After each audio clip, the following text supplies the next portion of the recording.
ડિંડોલીની school number 404નો video viral થતાં ખળભળાટ મચ્યો હોય તેમ બાળકો પાસેથી કામ કરાવવાનો વિડીયો સામે આવતા સમિતિએ તપાસનો આદેશ આપ્યો છે। સુરતના ડિંડોલી વિસ્તારમાં આવેલી નગર પ્રાથમિક શિક્ષણ સમિતિ સંચાલિત શાળા નંબર 404નો એક વિડીયો સોશિયલ મીડિયામાં વાયરલ થયો છે। વિડીયોમાં નાના બાળકો ઉઘાડા પગે હાથમાં પાણી ભરેલી ડોલ લઈ મેદાનમાં વૃક્ષોને પાણી આપતા જોવા મળે છે, જેને લઈને વિવાદ ઊભો થયો છે।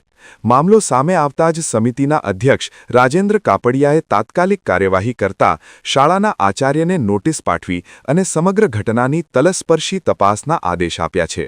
પ્રાથમિક તપાસમાં સામે આવ્યો છે કે વિડીયો કોઈ ત્રાહિત વ્યક્તિ દ્વારા ઉતારવામાં આવ્યો છે, જેમાં તે વ્યક્તિ બાળકોને ડોલ વડે પાણી નાખવા સૂચના આપતો જોવા મળે છે।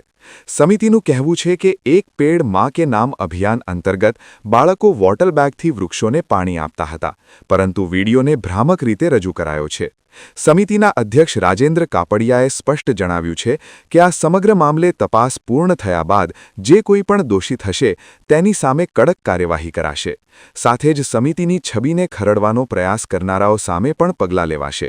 નગર પ્રાથમિક શિક્ષણ સમિતિ અધ્યક્ષ રાજેન્દ્રભાઈ કાપડિયા, ગઈકાલે એક વિડીયો વાયરલ થયો હતો।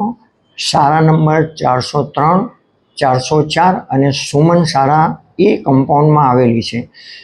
શાળાનું કમ્પાઉન્ડ ખૂબ જ મોટું છે અને જ્યારે આચાર્ય અને શિક્ષકને પૂછવામાં આવ્યું અને નિરીક્ષકને પૂછવામાં આવ્યું તો એમનો જવાબ એ જ હતો કે બાળકો પોતાના વોટર બેગમાંથી એક પેડ માં કે નામ એ લોકોએ જે વૃક્ષ વાવ્યું છે એને પાણી પીવડાવતા હતા, પરંતુ કોઈક ત્રાહિત વ્યક્તિએ એવું જણાવ્યું કે શા માટે વોટર બેગમાંથી પાણી આપો છો, તમે આ ડોલ ભરીને પાણી ઝાડમાં આપો।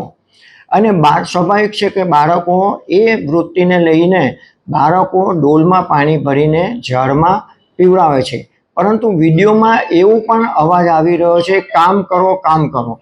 એટલે આ એક તપાસનો વિષય છે। અમે આજે શાળાના આચાર્ય અને નોટિસ આપીને એનો પણ ખુલાસો કરીશું। સમિતિએ સ્પષ્ટ કર્યું છે કે તપાસ પૂર્ણ થયા બાદ જે કોઈ પણ દોષિત હશે તેની સામે કડક કાર્યવાહી કરાશે અને સમિતિની છબીને ખરડવાનો પ્રયાસ કરનારાઓને પણ છોડવામાં નહીં આવે।